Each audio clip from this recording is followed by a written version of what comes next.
Última hora, a UCO entra no Ministério da Justiça de Félix Bolanhos enquanto investiga os esquemas de Pedro Sanches. Vamos começar! Música!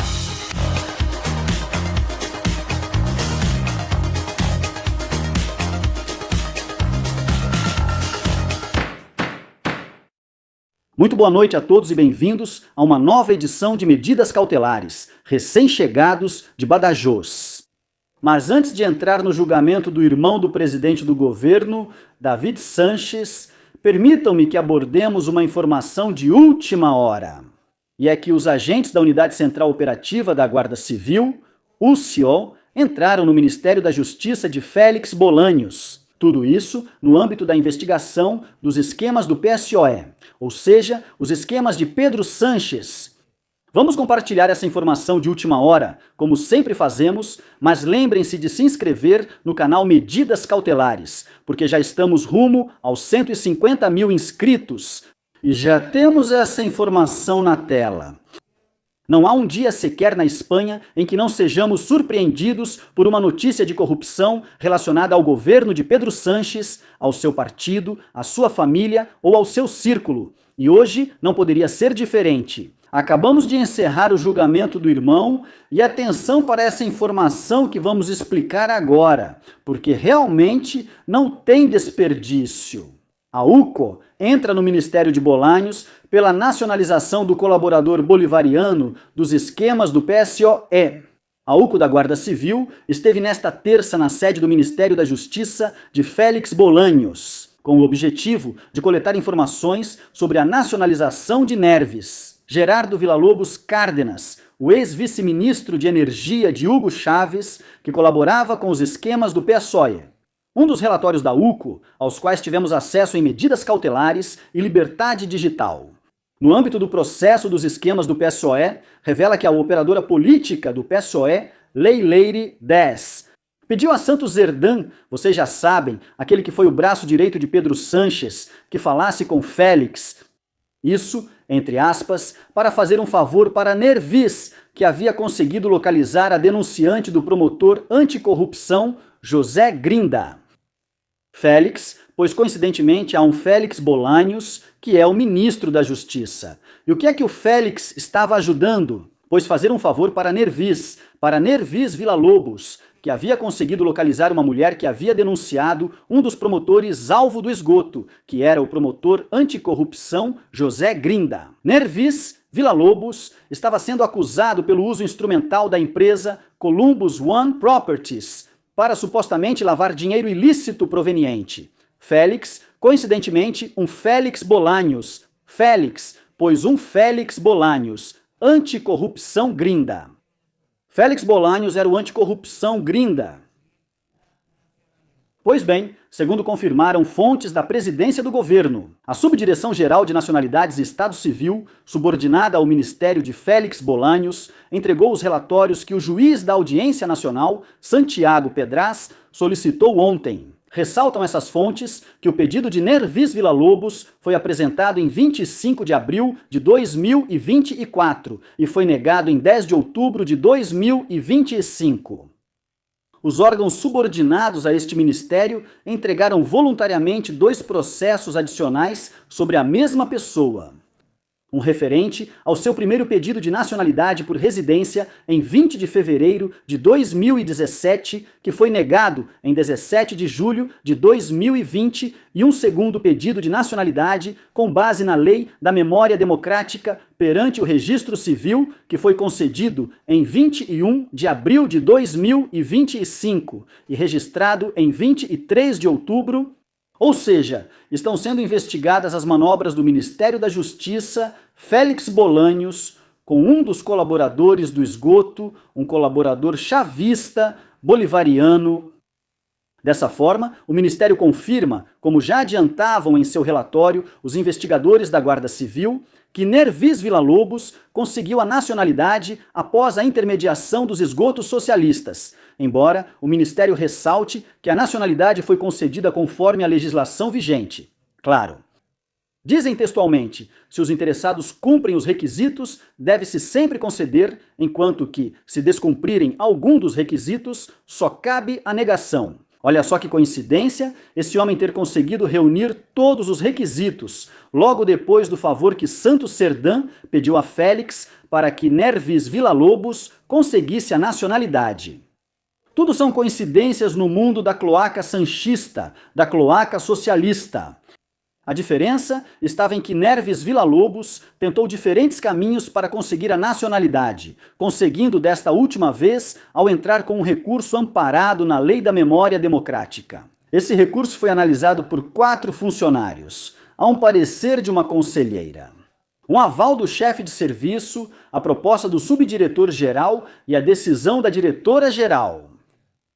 Segundo fontes de Moncloa, trata-se de um recurso comum, já que a direção-geral teria recebido 189 recursos contra as decisões do Registro Civil Central sobre a opção de nacionalidade prevista na Lei da Memória Democrática de 2025. Essas mesmas fontes aprofundam que 164 foram aceitos, 20 rejeitados, 3 arquivados e em 2 foi ordenado o retorno dos procedimentos.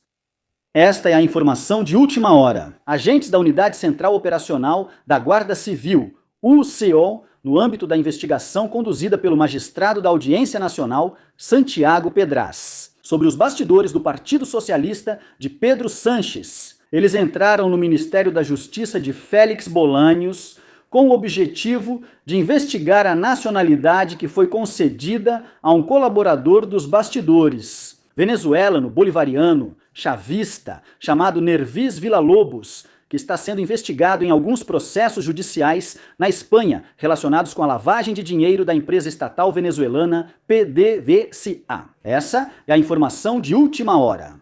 Não há, como eu disse, um dia sequer sem escândalos de corrupção no governo de Pedro Sanches.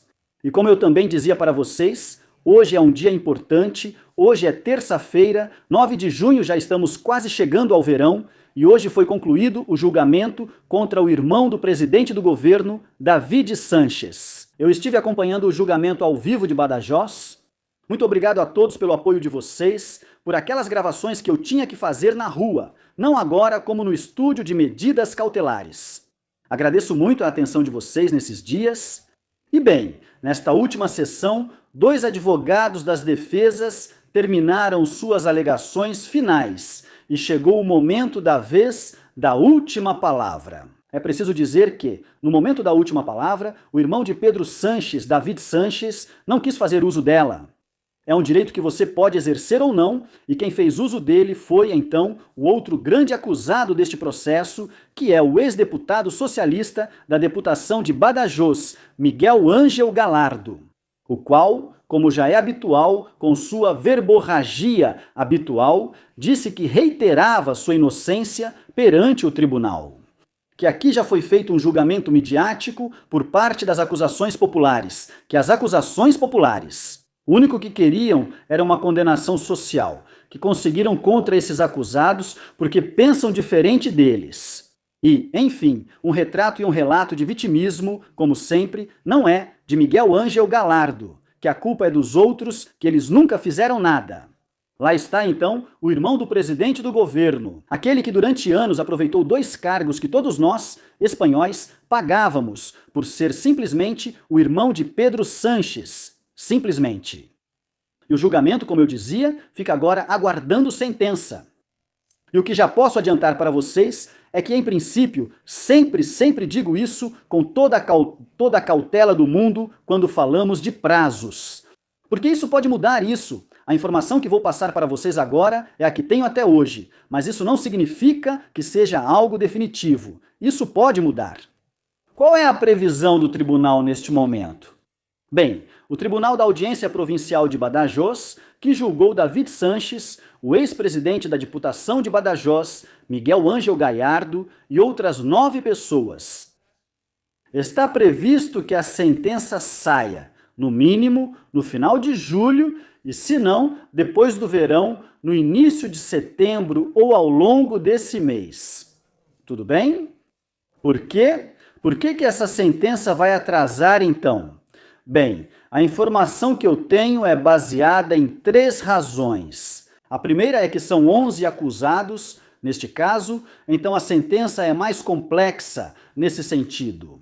Embora eu ache que o procedimento não tem muita dificuldade, no final estamos falando de um apadrinhamento para uma pessoa. Não é como um grande caso econômico, de lavagem de dinheiro, etc. É uma questão mais simples, mas é verdade que são 11 acusados. Em segundo lugar, nos dizem que a sala tem muito trabalho acumulado e também nas próximas semanas, e isso vai atrasar para que possam dedicar mais tempo para proferir a sentença. Em terceiro lugar, esse caso não tem, digamos, a mesma urgência que poderia ter a sentença do Tribunal Supremo sobre o caso Couto, que vai ser conhecida muito em breve, não descarto que seja nesta semana ou na próxima, no mais tardar. Porque no caso do Tribunal Supremo sobre o caso Couto, havia presos. Era um caso com presos, porque Ábalos e Couto estão em prisão preventiva. Então, sempre que há um caso com preso, o tribunal tem urgência para que a sentença seja emitida. Neste caso de David Sanches, não há ninguém em prisão preventiva entre os 11 acusados, o que também é um motivo para que não haja essa urgência na hora de proferir a sentença. A situação está pegando fogo, estamos nos aproximando do mês de agosto e a cada semana, a cada dia, com certeza vai ter uma bomba atrás da outra e vamos contar tudo aqui, em Medidas Cautelares. Encerramos por aqui esta edição de Medidas Cautelares. Espero que vocês tenham gostado do vídeo. Se for o caso, deixem seus comentários, suas opiniões. Muito obrigado por todo o apoio de vocês todos esses dias, em Badajoz, em Madrid, onde quer que seja. Muito obrigado mesmo, de verdade, estou muito agradecido.